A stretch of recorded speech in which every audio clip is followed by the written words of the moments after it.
Before I even go any further, Proud you, boss. yeah, I'd like to congratulate my friend and my brother. I call him Mazi Azuh Arinze, for 10 years of excellence and 10 years of Yes Magazine. I want to congratulate him and his team. It's not easy. I also like to use this opportunity to respectfully give a shout out to the chairman of this occasion, Mazio Hambua. I listened to him, and you could see even with the short time that he had to speak, there were gems of knowledge that was already dropping that I so much appreciate. So thank you for coming. And the Honorable Minister, Chief Festus Keyamo, also, yeah, for speaking and for being special guest of honor for today. I welcome you, sir. I also like to especially thank Mrs. Arinze because sometimes when you talk about people and their success, we tend to not consciously but unconsciously just gloss over the role of the woman. If Mazi Arinze goes home every day and he has problems, maybe Yes Magazine would have packed up by now because when you go out to do all of the things you do outside the garden business, you want to come to a peaceful home, and I'm sure Mrs. Alize has been able to provide that for my friend. So thank you, Ma, for all of the uh, taking care of that you do for my friend and my brother as well. We value and we appreciate you.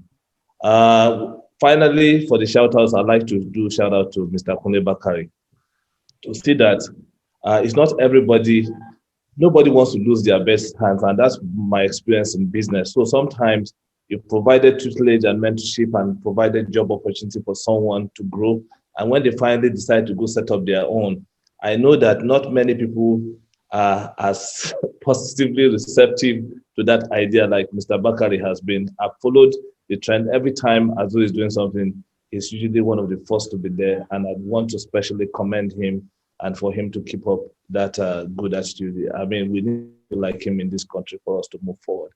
Uh, Finally, I'll have to say, Kofi was talking about refreshment. What I have not told Azu is that somehow I found a way to get his address. So as soon as I'm done with my presentation, the next knock he hears on his door will be me and my family knocking to collect our refreshment. So as of brace up for receiving me and my family this evening. I'm really, really happy, and you can see what I'm wearing. I'm a big believer in Nigeria. I'm a big believer in this country. I'm so excited when I heard the national anthem and I actually literally stood up just to salute my country. Obviously, we are facing a very difficult moment right now where there's a lot of upheavals all over the place. I just think that sometimes you don't know what you have until you lose it. I think what we need to do as Nigerians is to find a way to keep pressing, like we're pressing the government now, so that the necessary adjustments will be made to accommodate all every nationalities in this country, so that we preserve this country and continue to enjoy some of the God-given endowment that He has found in His grace and mercy to place in this country. I'll continue to fly the flag for this country and continue to support Nigeria till my very last breath. And I'm really grateful for the opportunity to be here.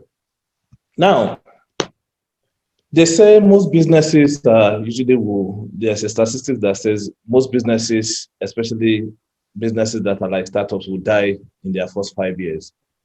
As well as you are here celebrating your 10th, so you are obviously one of the few that survive.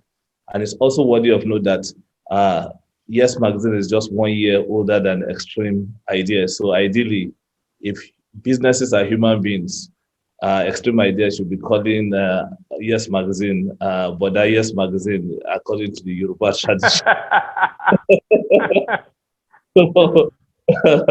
So, but I also listened to the Honorable Minister when he was making his little contribution. Of course, so many things that he said, it was as if he saw my presentation. But so I agree with him to a certain degree. But I think we have to be careful to not overgeneralize and box the young generation into just, oh, that's the generation that just goes on social media to just show off. This country is a very difficult place to do business, I must say. I love this country, but we have to say the truth. running a business here is very challenging. I think not even just in Nigeria, I think it's on the continent generally. Running businesses in Africa can be very, very challenging. Obviously, we can begin to name so many reasons, government policy, infrastructural challenges. So I think we should just be careful to not overgeneralize and box this next generation into a corner where we just uh, want to say, okay, look, this is our generation, we're better, and these other guys are just good for showing off. Is this same generation that Paystack has been built? Is this generation that can count so many businesses that have been built by this generation? Paystack just came out looking with their evaluation reports and all of the things that, all of the hundreds of millions of dollars that they have paid. As a matter of fact, at some point, I was going to cut my dreads, but when I saw what the Paystack boys sold for, I said, okay, maybe I should still keep this dress in case that somebody may be interested in having it be part of the bargain in the future. So I just thought I should mention that. Quickly, I'm going to go into my presentation proper. And with your kind permission, I'd like to share my slide so that we can see some of the things that I have prepared. I said building a successful business in Nigeria. As a matter of fact, when I was supposed to do this last year for Azuh Arinze, and COVID-19 interrupted and we couldn't do it. But I kept on thinking from that last year and he came back again and said, Steve, I still want you this year. And I'm like, if you're talking about successful business, I still consider myself work in progress as a matter of fact. So I don't even know that I actually qualified to be making this presentation. But since he's my friend and according to the name of the magazine is yes, I couldn't possibly tell him no. So when he said, asked me whether I was going to do it, my answer, of course, obviously was yes. So I will share a couple of my experience. For the people who may not know who I am, my name is Steve Babaeko. Like Kofi introduced me. Let me lock the door. Apologies for the noise. Like Kofi rightly introduced me, I'm the CEO of Extreme Group. And Extreme Group is made up of a lot of companies, about 6 or 7 companies within a group of companies, from Extreme Ideas, which is the most famous, Extreme Music, and 0 Degrees, Media 100, and a couple of companies. And what we did was we started our business August 1, 2012. But in the last 4 years, we found the impetus and we just took the gauntlet to like say, okay, look, we've done a lot in this country. And my vision has always been about more Pan-Africanism and much more continental in nature. And when I saw the free trade agreement coming up, we said, okay, we're going to just go ahead and hopefully have some kind of wind behind ourselves to be able to take us across the continent. The last 3 years, we set up in Johannesburg. So we have an office in Johannesburg in South Africa. We also have a very successful, if I may say so myself, business in Lusaka in Zambia. Due to the COVID, I was not able to go to Lusaka for like a year. There are clients we have there that have not met and people we have hired that have not had the opportunity to meet. I just did that about 2 weeks ago and I came back. So, and then about last year, July, during the pandemic, I was elected as the president of the Association of Advertising Agencies of Nigeria, AAAN. I feel very honored. Earlier in my career, when they introduce anybody as the president of AAAN, I always see them like a small president of a West African country. I mean, this is the position that people like Dr. Biodun Shobanjo has occupied, people like Mr. Udemel Fort, and so many other wonderful people and legendary people in this profession. So I feel very privileged to be representing AAAN at this moment. It's important. I'm a husband to my very beautiful and beloved wife, Yetunde Ayeni Babaeko. She's a photographer. And in case she's watching or whether she's not, I want to tell her again, like I told her this morning, I do love her very much. And I will continue to just be proud of my role as a husband. I'm a father. I have my sons. I have 3 sons. Louis, my eldest boy, who just got from high school yesterday, and I have Austin and Lamar in the middle. So we're really, I'm proud of them, of their achievement and how they're growing up. I'm also a golfer, or sometimes I pretend to be. I play off a very modest handicap of 18, but golf is my thing recently, and I'm really grateful for the sport. It's really to meet so many people. and I'm really, really proud of the sport. I'll give us a little backstory before I go into this thing. When Chief Kayamo was speaking earlier on about buying cars and everything, I'm like, the Honorable Minister must have just been able to use his legal powers to peep into my notes and see what I was going to speak about. I'll go back to about 2011. 2011, I turned 40, June 1. I turned 40 years old. So obviously, if you make the calculation, this year, June 1, I turned 50, you know. So in that year, I was still, I started my advertising career in 1995 with a company called MCNA Sachi and Sachi. They used to be in Shonibare Estate back in the days. And I was a guy who grew up in the north. I went to Ahmadu Bello University, Zaria. I studied theater arts. And one day I just felt, look, I'm done with the north. I needed to come to the north, especially Lagos, to pursue my advertising career. So coming in 1995, June 8th, I had squatted in a hotel called Golden Tulip now. It used to be Doba Hotel My Today. I squatted with the chef there for 2 years. And I was just hitting the streets of Lagos looking for opportunity. Eventually, a very kind man, Mr. Victor Johnson, who was the MD of MCNA, gave me the opportunity to start my career as a copywriter in MCNA. I worked there for 5 years. After 5 years, I got the opportunity to move to Prima Garnet, where this was my dream agency at the time, and I got the opportunity to work there for another 5 years. The owner of the business also had a brilliant idea to set up another, a much more younger, nimbler, vibrant agency called One for One at the time. And he deployed me from Prima Garnet to go and be the founding creative director of One for One. And most people who probably know me became aware of who I was from my days working at One for One, I believe. And it wasn't my business, but I took it very personally, and I made sure that I was going to do everything to make sure that the agency became successful. And in less than 6 months to a year, we had become the agency to beat in the country at the time.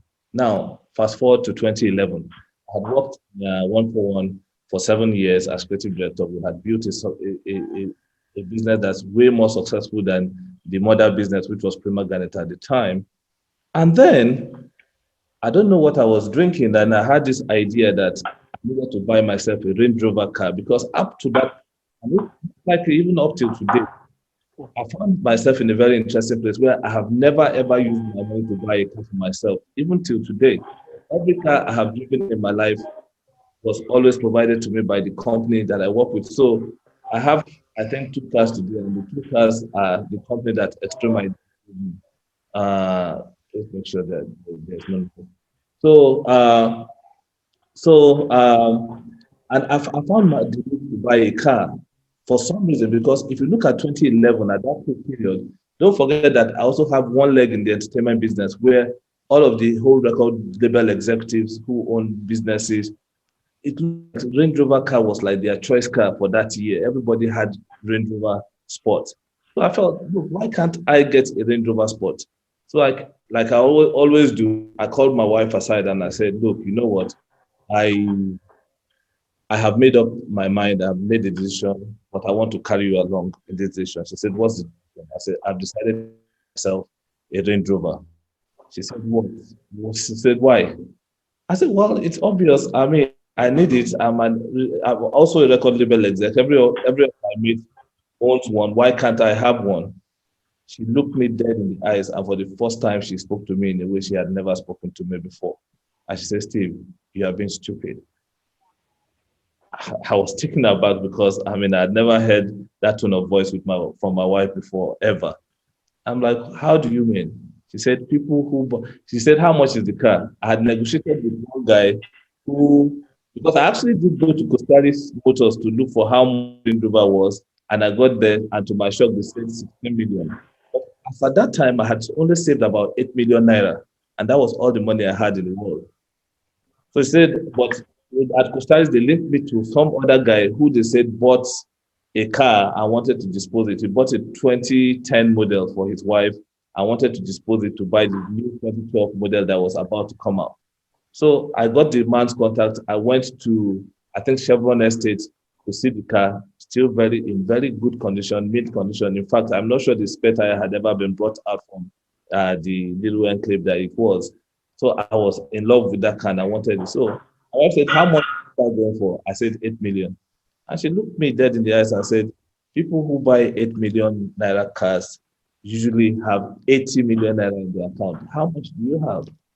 So I was so angry because that was not the retort I expected to get from her. I took my Honda Accord key, jumped in and drove myself, which I hardly even do really because I don't consider myself such a good driver. So I was driving within the neighborhood, just I wound down the glass just so that air can come in, maybe I knock some sense into my head. After a while, driving for about minutes, I contemplated on her response and I said, this woman has a very solid point. I came back home and I called the chief and I apologized because we had already agreed that I was going to bring the money and pick up the car.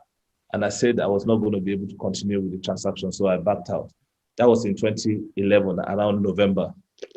Now, the story with my stay in the company I was working with was I had expected a certain promotion to have happened to me like 3 years before 2011. I looked like they kept on postponing that promotion from happening. And really, all I actually need, because if I had gotten that promotion, I had this very troublesome petrol engine generator that was just guzzling my money and guzzling petrol. So actually, all I needed was if I get to that next promotion, the company would have had to give me a diesel engine generator, and they will have been supplying the diesel for the generator. And believe me, that was all I needed the promotion for. So I kept hoping against hope that the promotion was going to come, but it kept on being pushed and being pushed. So as at 2010, I had spoken to my wife that if this promotion doesn't come, it looks like I might be quitting my job. My wife told me, "Steve, relax. Your boss is your good friend. He likes you.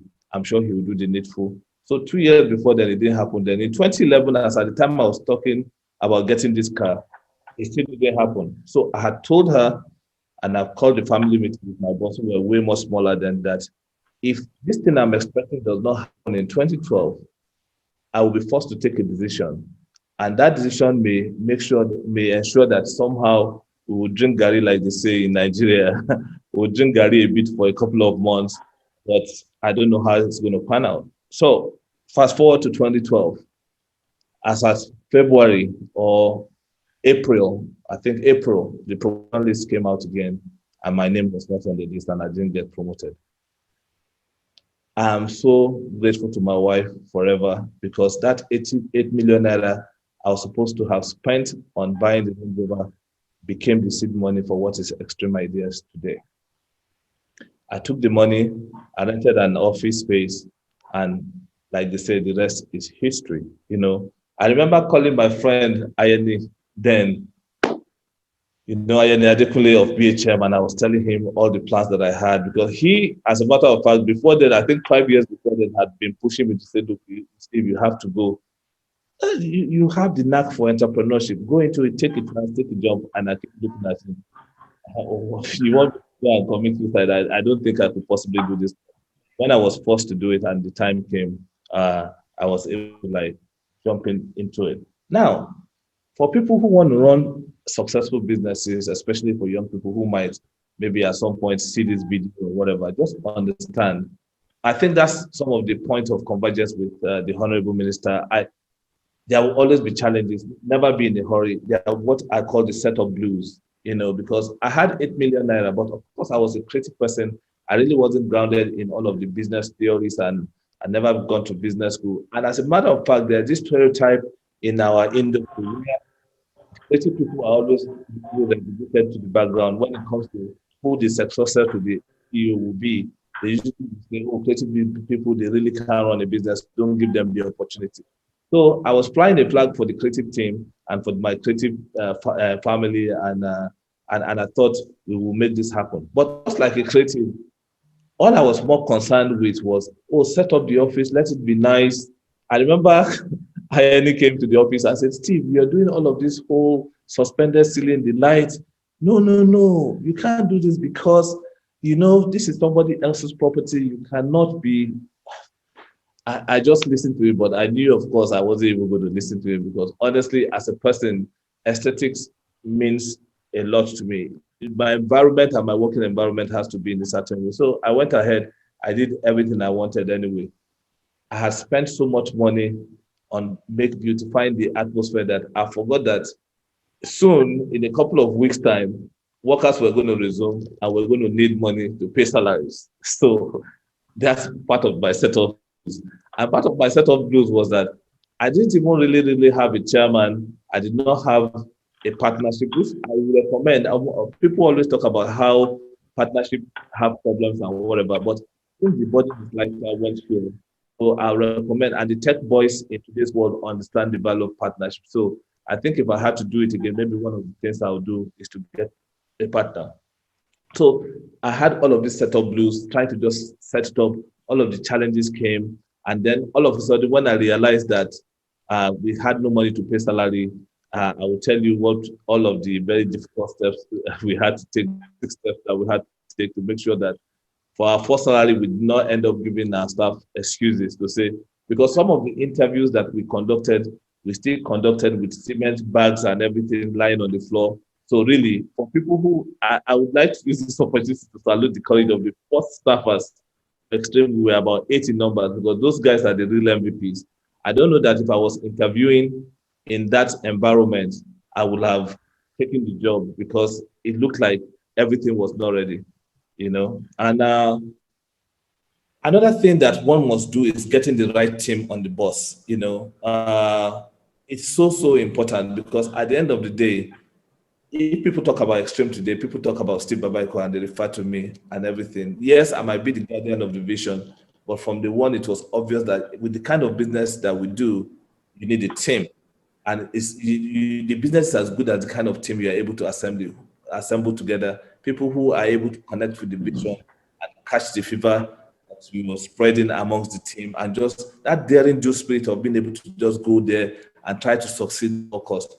You know, and that's why at some point there was one of my in-laws that I wasn't talking to for a long time because the moment we started, he had this brilliant idea that, oh no, Steve, you have to hire this person that's supposed to be from our village, and then because you know you need an eye in the office, somebody to tell you what's.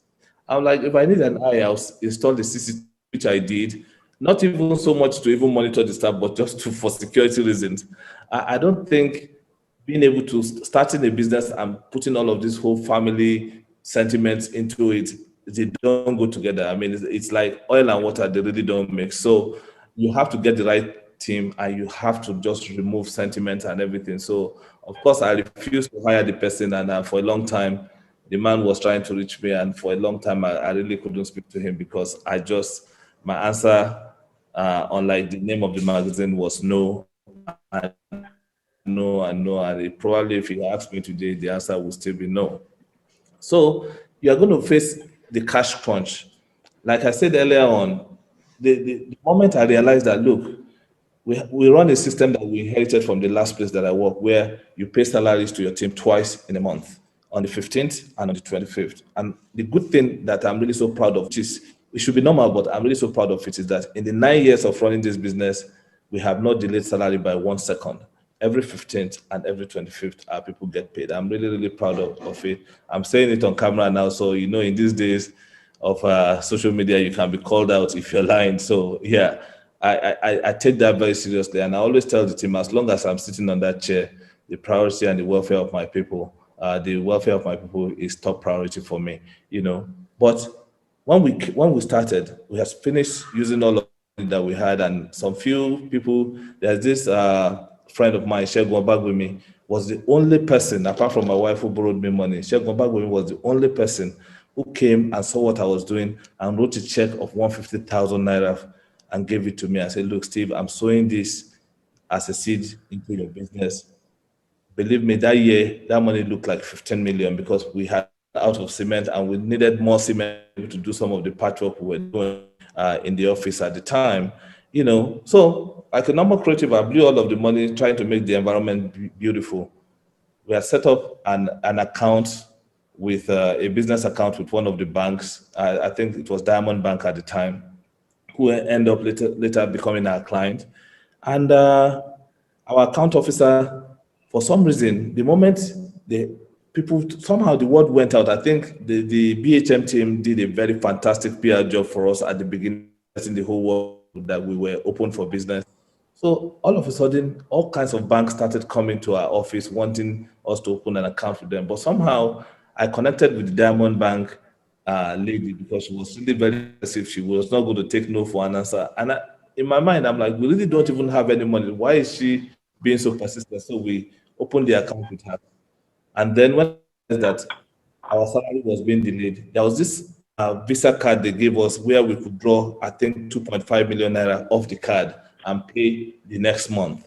So that was the only thing I could fall on because the same day we opened, one of the telcos gave us a contract because we had been negotiating with them like a month before we finally opened. So we had a client who had promised a retainer and they were going to pay, but we didn't have the cash at hand. So what happened was this lady actually, I kept on putting pressure because she gave me the card, but we couldn't draw on that card for some reason because some pin was supposed to come from Dubai or wherever. But the bottom line was the money was not forthcoming. And I was calling this lady on the phone. That was like 2 days before salary was due. I'm like, if we don't pay salary because of this thing, all hell was going to break loose as if I had any serious money in the bank with the account or any serious account. But she went and knelt down before one of our top customers who came to deposit some cash money to say, look, I want you to give me 2.5 million naira. One of my clients need it badly, and I promised it to you in a week's time, I will give it to you. She took this chance for us and deposited this money in our account. It was that money we used to pay our first salary.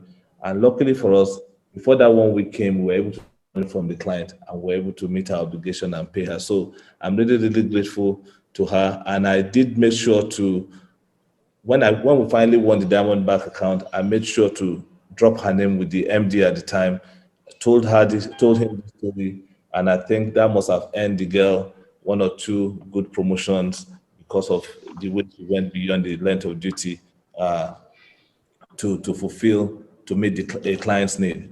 Now, in business, like they say, if you're measuring when you measure that heartbeat, right, it's always up and down and up and down. So that's how life is. Life business just reflects life as a matter of fact. And if it's flat, then the person is dead, right? So there's always going to be up and down in your business when you start. I think, which also underscores the point that the honorable minister was making about just being able to persevere and stay the course. Because if you believe in an idea, you have to persevere.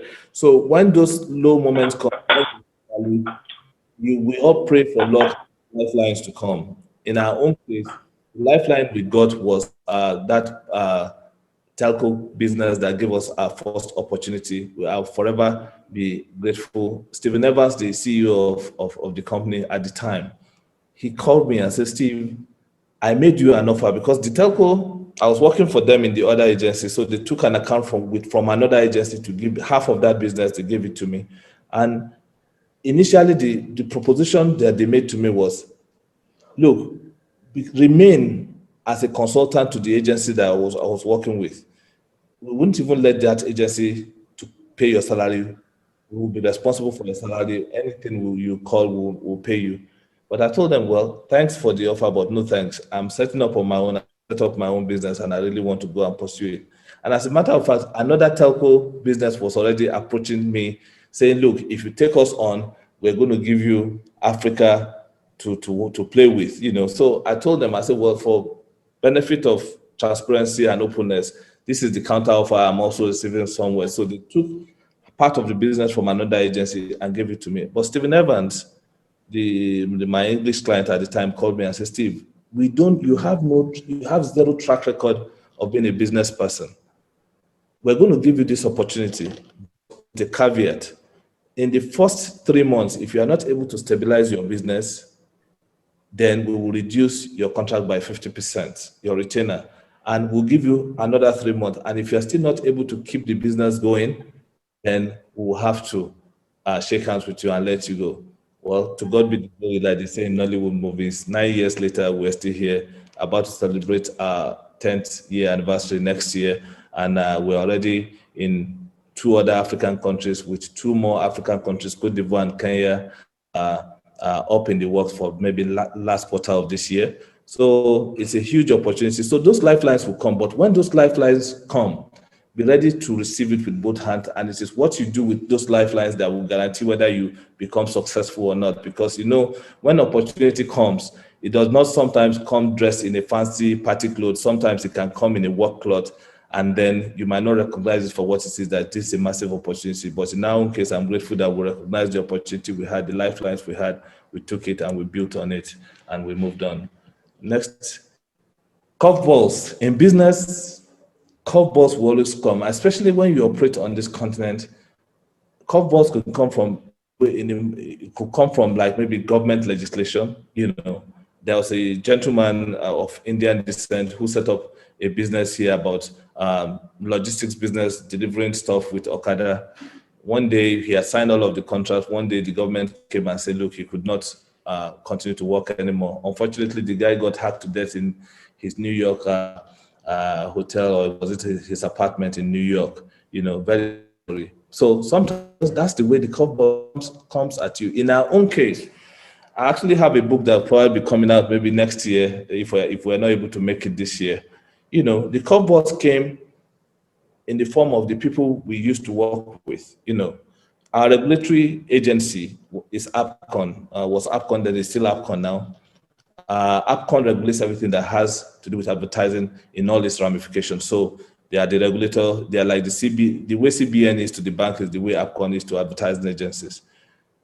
The chairman of the APCON Council then made a law. We start up in 2012, August 1, and by September or so, there was a new law from APCON saying any advertising agencies practicing in Nigeria that is not a member of AAAN, which is the agency I'm now the president, the association I'm now president of, that any agency that's not a member of AAAN will be proscribed from January 1, 2013, the following year, for practicing advertising illegally. Meanwhile, we have been making serious moves to becoming member of AAAN. The last boss that I had in the last office I worked in was the president of AAAN. And for some weird reason, the president decided that, look, anything that has to do with new membership should be suspended from 2012 till maybe late 2013. And if that has happened, by 2013, APCON will have all the rights under the law to come and close down our business to say we were practicing advertising illegally. That scared me more than anything else in this life for a long time.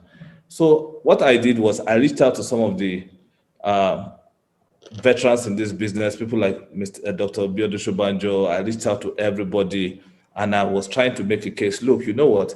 I have not done anything illegal by setting up a business. I mean, the same entrepreneurship bug that beat all of these guys that made them set up their business is the same thing that beat me, that I'm trying to do what I'm doing. And in any case, we're providing employment for young people. So I know that what this thing is leading to is that by next year, somebody is going to come shut us down because of the law that's been promulgated. And they tried to intervene and it was not working. And I remember, God bless his soul, my lawyer friend, Ozako of Waiting Lawyer, they do fame, came out, Efere, and he said, look, Steve, what we're going to do is we're going to take these people to court.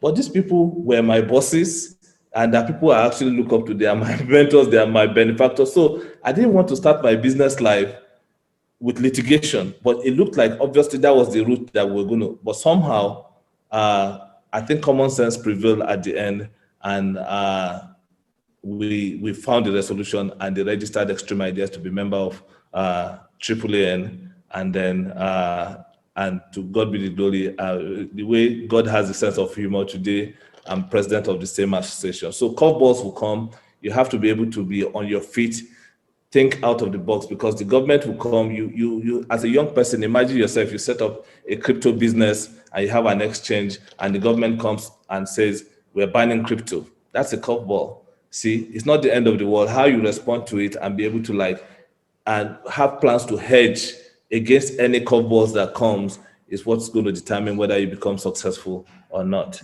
Fight the power. I remember the story I just told you about all of the whole gang up about not wanting to register us. It required certain level of boldness to be able to stand up to say, look, we will not be bullied out of this industry because we did not do anything wrong. And being able to speak truth to power and come out and say, this is what we believe in. We will continue to run our business according to the continue to pay our taxes and make sure we follow all the walk the straight and narrow as far as the law allows us, but we will not allow anybody to run us out of business because we did not do anything wrong. Until today, everybody knows that I'm a lover of peace, but when you get pushed to the wall in certain instances, then you have no choice than to stand up and fight for yourself. So sometimes you have to be ready to fight for the success that you so much desire. So you have to be able to fight the powers that be sometimes to be able to find success. The speed of cash. People talk about the speed of light, speed of sound. I think for a business, once you are able to break that speed of cash where your cash flow becomes very fluid and very good, that is when you are truly successful. So whatever you do, it is keeping your eyes on the money, making sure that you have a good finance team in place, because you can do all the businesses in the world. If your finance is not in good shape and you don't have people managing it, you are never going to be able to break that speed of cash. And some of the things we've been able to do in our small time in business shows that, look, from day one, we knew the importance of a finance, so we put together a very strong finance team, made them as independent as possible. So if as a creative person, I'm much more off the whim of how I feel about something I might want to go overboard. It is the job of our chief finance officers to say, look, Steve, this is not going to fly. You need to slow down. And we've been getting those kind of healthy counsel and advice, and that has helped us to be able to at least stay in business. So the speed of cash, you're not going to break it unless you're able to put a strong finance team and just that fiscal discipline to make sure that you are not spending above your means and not just building your life around showing off all your wealth. I see what Kofi and Chief Keyamo were talking about. I mean, as I won't go on social media to show off what I have for one specific reason. I believe that there are lots of young people looking up to me, and I have so much following me and looking up to me, especially in the creative community. The life of a young Nigerian today is difficult enough. To now go there and be flaunting cars and money and jewelries, I just think puts extra pressure on young people. This is the age where mental health is becoming an issue. You see the rising level of young people killing themselves today. I just don't want to have that on my conscience going out there to show off. So if you check all my social media footprint, you will never see me. I can tell you, unless you know me, you really don't know what car I drive. You won't see me now because to be honest, the people that I look up to, the Mike Adenugas of this world, is the chairman going to be in his private jet and taking a selfie and putting it on social media to say, look at me, I'm flying? You don't even see him. So people that I look up to, and for all of those people, I just try to learn something that will keep you humble and keep you grounded. It's not about what you have, it's about how you're able to impact your community. Riding the waves will come. They say a calm sea does not make a good sailor. The boat looks very beautiful when they are in the harbor, but boats are not made to be in the harbor. They are meant to sail. And when you are sailing, you are going to run into waves. You never really know when those waves are going to come from. So all of the ups and downs we've had in businesses is just that ability to stay the course and be patient, just stay focused. I think it's one of the reasons why we are where we are today, and hopefully by God's grace we'll go even a lot further. Riding the wave is important. I think I'm getting towards the last few slides now. It's all in your mind, because for the people who are successful today, I'm telling you, there's no shortage of all of the war stories that they can tell you about all of the challenges they have faced. But the thing is that they did not give up then. And today, giving up is not an option. Even for our country, we can never give up, because if I give up on this country, am I going to go to Togo and say, open the border for me? A guy from a country formerly known as Nigeria is here to enter. Of course, they'll tell you this is not your country. So this is the only place we own. So, and everything, even in business, is all in our minds. You must make up. I used to tell myself as a young guy squatting in that chef's room, every day when I wake up, I used to look into the mirror.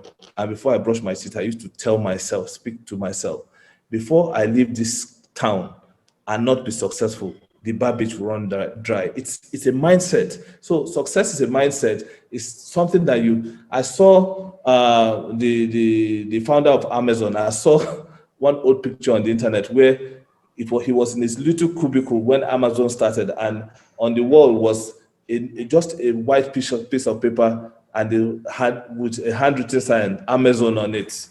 The guy was just one skinny little white boy at the time. It looked like Azuh Arinze 10 years ago. And he had that thing scribbled on just Amazon. Nobody knew the company then. So, but I'm sure he had a mindset to say, look, we will build this company and will become the most valuable company in the world. And while all of us are busy showing off pictures about how we're flying first class and flying jets to go to beautiful islands and have vacation, this man is planning to go to space. So as one of the first private passengers on a flight and on a vacation to space. So there are levels to this thing, and it's all in our minds. Whatever you do, we must keep working, no matter how challenging the time becomes, no matter all of the obstacles that get thrown in our way, we must keep working. The thing is that it is when you stop working that you have failed. It's not about how many times you fall down, but it's cliched, but you have to get up and keep going. We've faced challenges that could last us 2 lifetimes, but we never gave up on our dream. And today we're expanding across the continent. We're talking to businesses that are international, who are interested in doing business with us, and who are interested in partnership with us. If we had given up, I look at it, we will not be able to build the business we've built. Today, across our group of companies, we hire over 150 people. If we had given up those 150 people, maybe they would have found a job somewhere else, or maybe they will be jobless and creating more unemployment. Today, the unemployment among young people is said to be about 35%, but depending on what state you are, if you go as far as the northeast, sometimes there's about 55%, maybe 60% in some states, especially the states where Boko Haram has caused a lot of carnage, and that's what we're talking about is whatever we do, we have to keep pushing against that headwind that's confronting us, and we keep on pushing and keep on doing. And why I'm so happy about this lecture is that no matter even about how many people who are tuned in now, is the power of this message being able to spread beyond the moment.